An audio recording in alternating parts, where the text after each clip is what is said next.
Let's take you back to the Mandela Park Stadium in Cape Town's Khayelitsha, where ANC's 113th anniversary celebrations are in full swing. My colleague Aldrin Sampear joins us live from there. Aldrin, we talk about full swing. So obviously two things that have happened.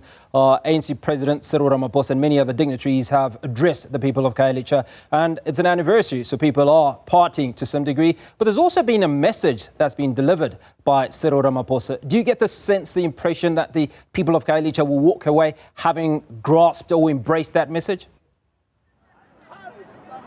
Yeah, I think we'll have to wait and see whether or not that message did actually land, because remember that the ANC's January 8th statement also speaks about the ANC izovuka, meaning that the ANC will be able to resuscitate itself here in the Western Cape. And I wonder whether that will be possible. And key to that is people from townships like these, including townships like these, like Khayelitsha. But then again, you look at the opening remarks in this January 8th statement, where the president speaks about where this event is taking place, the province. He spoke about this is where wealth and poverty converge. And then he went on to speak about where theft was committed. And this, of course, speaking about the history of colonialism and how colonialism actually docked right here in the Western Cape before this country became a country that we currently know, and the country that currently faces high inequality, the highest inequality as being termed by the World Bank.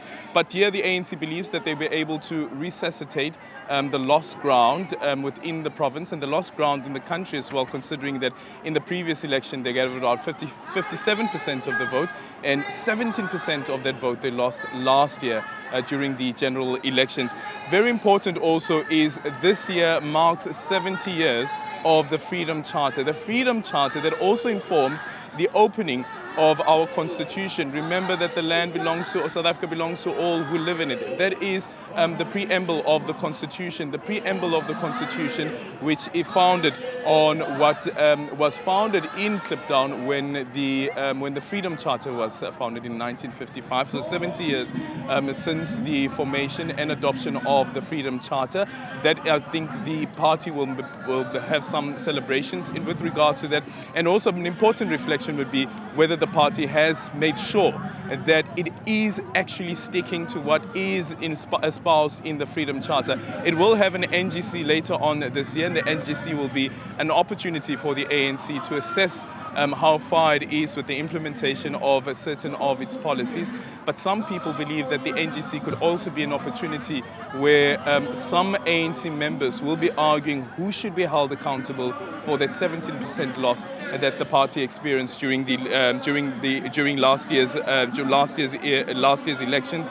The party president saying, according to the ANC NEC statement, the reason that the ANC's election fortunes have declined is because, one, the economy, the poor economy, and we've said this before, that with political power, if you do have political power, the legitimacy around that also stems from whether or not the economy is able to perform. He spoke about the poor basic services, who is employed to ensure that they are able to deliver those basic services. And also, as part of the priorities that have been emphasized, is looking into fixing local government. We know that the Auditor General has been stressing this issue around local government, whether it is the clean audits or the failure to receive those clean audits, but also on the other end, not employing the right people for the job. So the argument that has been made earlier on by the Minister of Finance is getting the right people in the job. Fit for purpose are the people that are being employed by the state, or the people that are being deployed by the various political parties. Are those people fit for purpose? And the test, I think, will be known as we go into the local government elections, which will be taking place either later next year or perhaps the early 2027. And we know what happens in 2027. The ANC goes into its elective conference. Now, just coming back, Aldrin, to the significance of holding these celebrations in Khayelitsha, and we do know that the Western Cape is not governed by the ANC. Doesn't that make it a difficult task for the ANC to show the people of Khayelitsha what it is that they're able to do, because they almost, in fact, they aren't in control of the fortunes, in particular, of the people of Khayelitsha. Yeah, and that's the other thing, right? And that's the reason why the ANC keeps on blaming the Democratic Alliance, which has been governing this province since 2009. A bit early on, when I spoke to Mahlengu Mutsiri, who's the spokesperson for the ANC, her argument was that even the Democratic Alliance should be held accountable for the socio-economic conditions that some of these people here in the Western Cape face, especially people in areas such as Khayelitsha. But then when you look at the election results that the ANC has been receiving over the past few years, as we've been saying, those electoral fortunes has actually been declining over the past few years. Look at this, for instance. A bit early on, when I was speaking to Asanda Washing, she said that even with the Democratic Alliance, their electoral fortunes have been declining. But look at these numbers. In 2024, the ANC received 19.55% of the votes in this province. The previous election cycle, the previous election cycle, the ANC received 28.63% of the vote, and before that, 32.89% of the vote. So what we see is that the ANC's electoral fortunes in this province continue to decline, and I'm not too sure whether the ANC will be able to regain the lost ground as they said that they would be able to do, and whether the people here of Khayelitsha would say that this is the political party that we want to put our confidence in. But even if they do so, is that enough to win over and win back a province like the Western Cape?